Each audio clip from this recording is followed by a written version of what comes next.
Hi, my name is Mary. I am a young rabbit farmer. I am the founder of Kitengela Rabbitry. So today we are going to show you the different types of breeds that we have in our farm, and welcome to the channel. Asante. So which one do you start with? So actually I'm going to start from cage to cage. Okay. So from this cage number 1 here, we do have the Palomino. Palomino? Yes.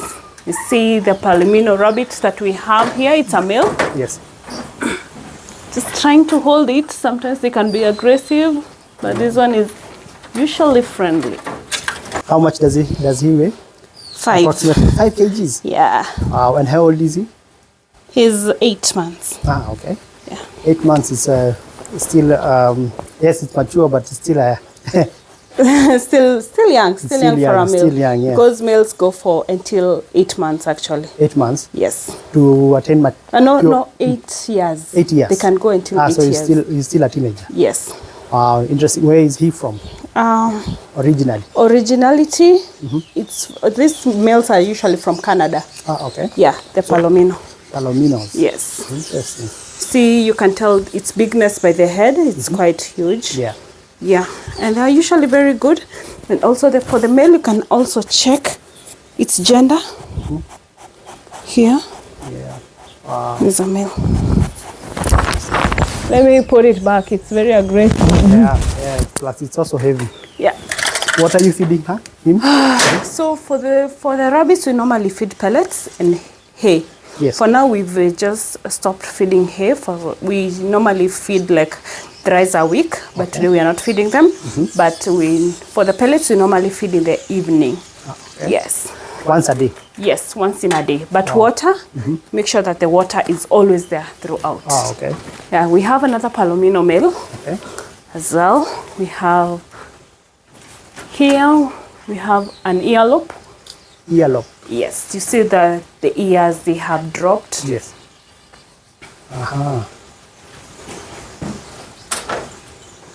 Yeah. So for the earlobe, the ears tend to like drop from the ears. It's a mini earlobe actually, like the ears drop from the head. Okay. Yes, and for the characteristics of an earlobe, they're usually the weight of the bones, they're usually very heavy. So they tend to become heavier than the rest of the other rabbits because the weight of the bones is usually heavy. Okay. Yes, and they're usually good as males as well. For these characteristics, it can be any rabbit. It's just a trail of the ears dropping from the head. Yes, this is a new California. You see that the ears are usually black, and the nose and the tail. So the trail of an earlobe can be any breed, like how you've seen here. It's a California. Okay. So you have how many different breeds do you have in total? We have like 12 different breeds in our farm. Breeds. Yes. Okay, so you're a breeder? Yes. Okay. It's a breeder-based farm. Okay. So we have here, this is a silverback. Silverback. Yes, it's not quite common here in Kenya. Their trail is usually normally the same as a Flemish giant. Yes. You see the color is like silver in color. It's not like black. It's like silver in color. So their trail is usually heavy bones, which is high bone ratio to meat ratio. Yes. So we are three already. Yes. We've seen 3 different breeds. So which one do you think is the best for meat? For meat? According to the bone to meat ratio? For these breeders that we've talked about right now, we are not yet there. Okay. We haven't gotten to the one that is usually, but these ones, they're usually the best for males. If you're looking at males, because males, we consider those rabbits which have high bone to meat ratio. They do not have high meat to bone ratio. Interesting. Yes. So we come here to the next one, which is a Flemish giant. Okay. Yes. Let me just wake him up. You know, during the days when they sleep. Yeah. That's a popular name, and he's huge, eh? Yes. All your males are they are quite breeders, they're still young. We do make sure that they are young. Once they get older, we tend to slaughter because they become inactive. So how old is old for you? 8 years, 5 years. Oh, yes, but you'll have them for 8 years. No. Actually, we can't have a rabbit for 8 years because the farm is not yet 8 years old. Yes. So most of the time we make sure if it gets to 3 years, 2 more years, we scale them away because we want those males that are very, very active for to ensure that the production is consistent. Okay. Yes. And how often do you now draw a female in? For females, once female, like once they reach for 6 months. 6 months. 6 months, you put a female inside in the male. So you do take the female to the male. Once you take your female to the male, it gets pregnant. You wait for 1 month, it gives birth. You wait for it to breastfeed for another 1 month, and then you can bring it back to the male. That is 2 months? 2 months. So you wean the kids after 2 months? Yes. And you bring back your female. Nice. Yes. Who is this? This is a Dutch. It's a mini yellow Dutch. It's a male. You're able to access him?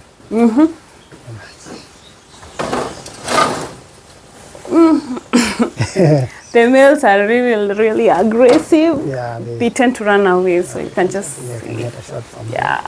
Wow. It's so beautiful. The two colors. It's a Dutch. So for the Dutch, mostly like these ones, it's usually a consistent of 2 breeds that can form a Dutch actually. And for them, they usually have high meat to bone ratio. Yes. Which 2 breeds? This one is a New Zealand and a Flemish. Yes. Flemish giant. Yes. Nice. So if you see the characteristic of a New Zealand or Flemish giant, you know that breed will automatically be big. And plus, it is also an earlobe. So New Zealand, Flemish, and an earlobe, that is the best breed. We come to Angora.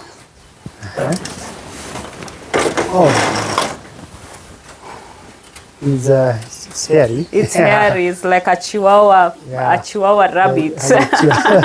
You know, I always think that in dogs we have Chihuahua. Yes. In cats we have those cats, the fat, fluffy. And for people we have the pointy people. So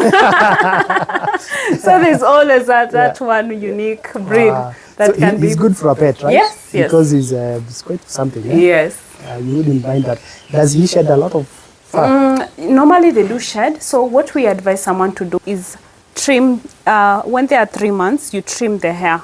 Once you trim it at 3 months, they'll be able to grow like smoother and not the fur that, you know, when you don't trim it, they usually like become intact and stick on each other. So it's always advisable for you to trim it and also groom it at the age of 3 months. And also they are very good pets, so when you have your pet, it's always good to groom your pet. And never wash a rabbit. They're never washed. They usually self-groom themselves. Once you wash your rabbit, the temperature, its body temperature cannot withstand some, like when it's really, really low, so they can get a heart attack and they can die. So normally for a rabbit, you just wipe it, and also they are very clean animals, they always self-clean themselves. We normally clean our cages with a disinfectant, the bio-safe disinfectant. We make sure that once or twice a week, the cages are usually cleaned with a disinfectant, and also we remove the droppings by just cleaning the lower surface here. And also you see the cages are self-cleaning. The rabbit tend to, when they poop, it just drops down to this iron sheet. So they don't stay with the poop inside the cage. They have a mesh on the cage that usually it's self-cleaning cages. Yes. Yeah, nice. Then we have this California white male. The famous California. The California. You see the ears, nose, legs, and the tail is black, and the whole body is white. It's a very aggressive one. And then we have this earlobe. We tend to have so many earlobes here because they are very good. It's a pure Dutch earlobe.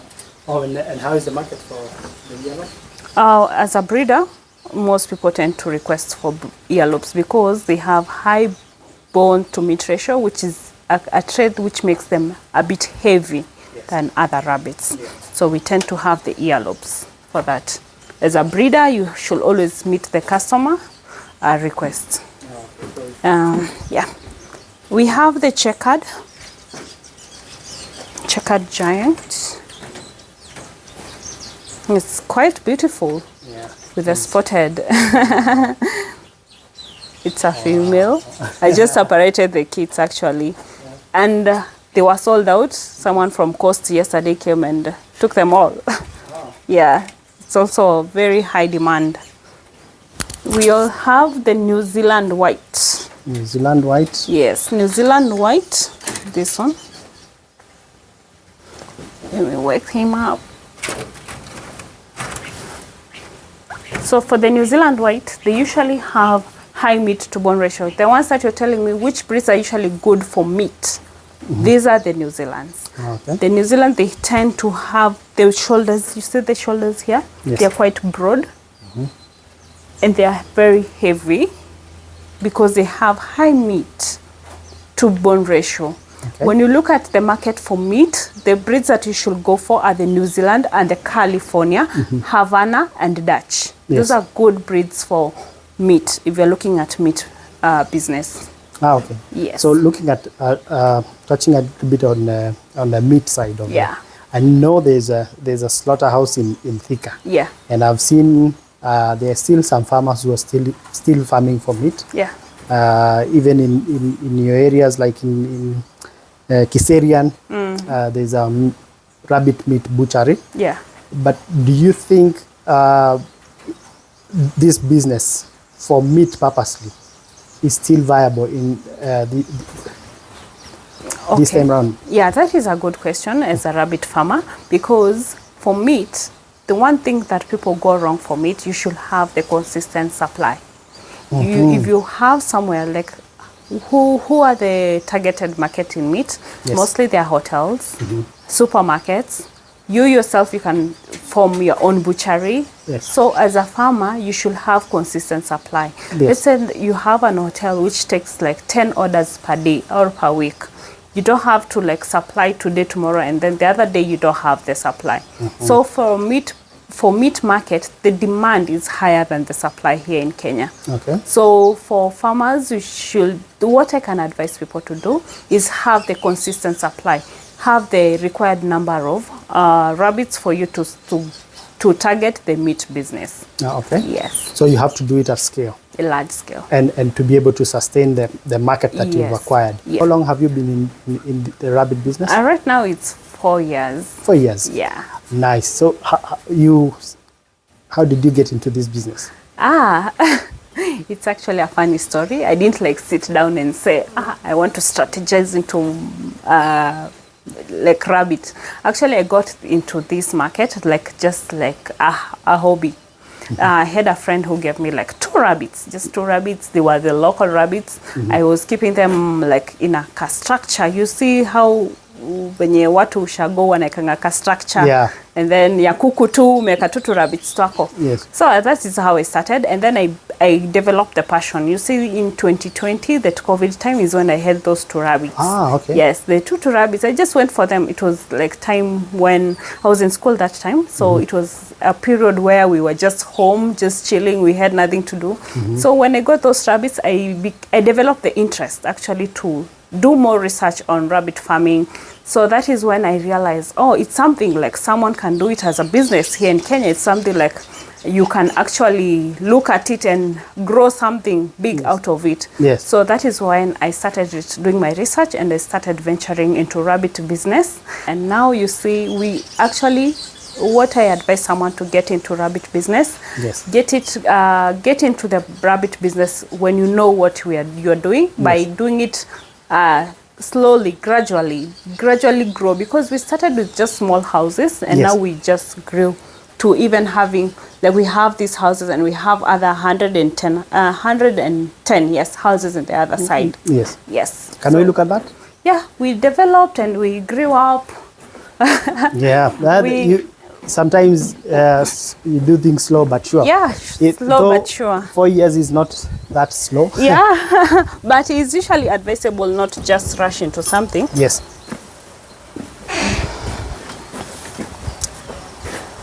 So one of the frequent asked questions regarding whenever you bring out the topic of rabbit farming in Kenya is that market.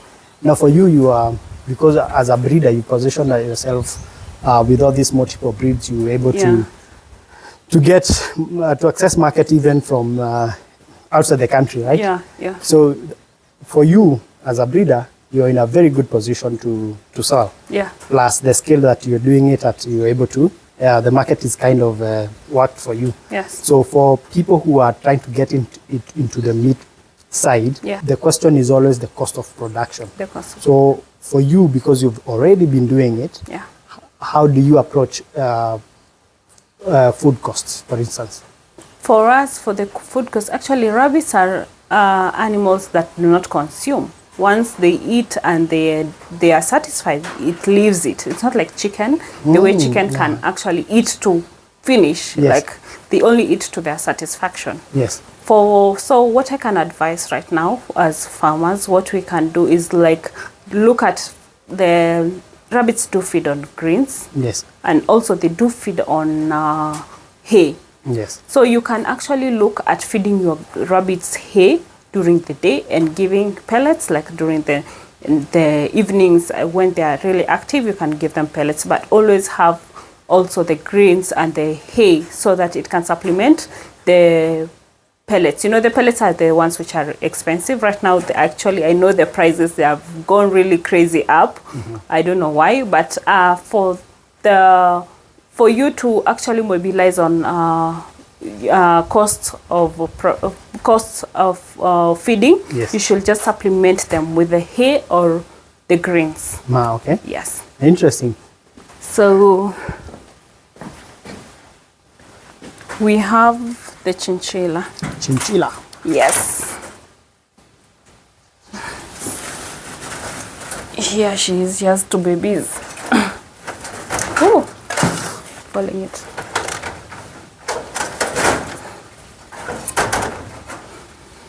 Sorry. Yeah, can now see it. Yeah. She's shy. She has her 2 babies. Yeah, 2 babies. So we have the chinchilla there, and we have the California, very good California, and also the Havana. I'll show you the Havana as well. So normally there's the kg they can reach. They require to It's there. for it to be viable, right? Yeah, for meat production. Yes, yes. Here is the cabbage. Wow. Oh, so pretty. Yeah. So for example, if it's let's say it's 3 kgs, right? I'm not sure. I'm just guessing numbers. So it's 3 kgs. So which one do you think reaches 3 kgs faster? Okay, when we talk about the New Zealand and the California, so New Zealand, California, chinchilla, Havana, those ones that have high meat to bone ratio, they usually tend to grow more faster than the Flemish and checkered giant and the Flemish checkered giant and the Palomino. They tend to grow more faster than them, and then they can reach a stage and be stagnant there. Yes. For the Flemish giant, they take time to grow, but once they reach a certain point or a certain age, they tend to purpose. Yes. Those that have high meat to bone ratio, the New Zealand, California, those ones. So they pass them in their ages, but once they grow older, they are becoming more heavier. The ones that have high bone to meat ratio. Yes. And the ones that have high meat to bone ratio, they tend to grow more faster. Like by the age of 4 months, you should be able to slaughter that rabbit. Yes. Interesting. So as you've said, it's about research. Yes. That is the questions that you you need to also ask. Yes. So you said you disinfect the cages. Yeah. Other than that, what are the common diseases that you encounter in your business? Another problem that you can have with illnesses is usually pneumonia in rabbits. Okay. Yeah, it's usually like any other animal. During the cold seasons, pneumonia tends to affect them. Yes. And it's a very bad disease. They can actually cause death in animals without knowing it. Yes. Another thing is bloating. Once you feed greens without actually sun drying or without them withering, yes, it can cause bloating. Another thing that can cause illnesses is like there's also some skin disease, the ear canker. They usually caused by mites. Yes. And just respiratory infection is also another thing, because the urine has ammonia, and the ammonia smell is very strong. Yeah. So they tend to become to be affected by the ammonia smell. So that's why you can hear them sneeze. Yes. But you, at this point now, you've been able to overcome such challenges? Yes. So what we do, we also make sure that the cages can collect the urine. It's self-collecting, so you can collect the urine and store them. Nice. Yes. So you make sure that the cages, there's the gutters that the urine can run over and then be collected, because once the urine stays in one place, the ammonia smell tend to become very strong. Yes. And the urine, rabbit urine, is actually like gold for farmers. Yeah. So sorry, I have to, for context, as we were speaking earlier about the big hype around rabbit farming back in the day, one of the reasons why most farmers invested a lot of money is how they were told they will sell rabbit urine, and for foliar, it is good for organic farming. Yes, it is. It is actually very good for organic farming. Yes, it is. But do we have the systems and this to kind of even market that kind of enterprise, or make it viable for farmers? Yeah, I think right now in Kenya we don't have like mobilization, so most farmers are doing it individual, like me. Yes. We do have an horticultural farm that we do take the rabbit urine, and also we do take them to Kisumu. Actually, we have farmers in Kisumu who we do normally deliver for them the rabbit urine. Yes. It's usually good for those people who are doing organic farming. Yes. It's actually the best, because you don't have to use the pesticides from agrovets, from the chemicals. Yes. So for us, we've just done the marketing on ourselves. Nice. Yes. So what I've heard you say is that, unlike back in the day when they were being farmers were mobilized to get into a business with the hope of selling to some organization. Yeah. So now when you get into this business, you have to come in with the mindset of doing everything yourself. Not actually doing it everything yourself. Actually, we all know the government. Yes. Right now, we all know the government. We all know how things are done nowadays. Yes. So actually, what I can advise people is come together with good research, with good knowledge, so that we can actually handle this rabbit business, because it's something huge. It's something very big that we can actually handle and become something great here in Kenya. It's just that people have become corrupt. You can be lied to and being told that there is an organization who does this, who does that. Yes. So what we can actually advise people is come together with good research, with good knowledge, and how we can actually strategize ourselves to even conquer not only the local market, but also the international market. Yes. So the other thing will be on, you see, we are not accustomed, majority of people in Kenya are not accustomed to, or are not used to eating rabbit meat. What are you personally doing on a personal level, not now as for biashara, as a CSR? What are you doing to make sure that you popularize this rabbit business for the sake of the industry?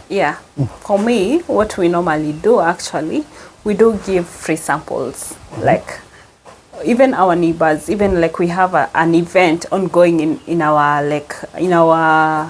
village here. Yes. So what we normally do is just give out free samples for people to test how rabbit meat is. Yes. Because rabbit meat is very sweet. Once you test it, you can never go back. You'll come back for it. Yeah. Yes. So we give out free samples. Just go test this rabbit meat. Also, we actually visited some hotels and just given them free samples for them just to prepare delicacy for their customers. Yeah.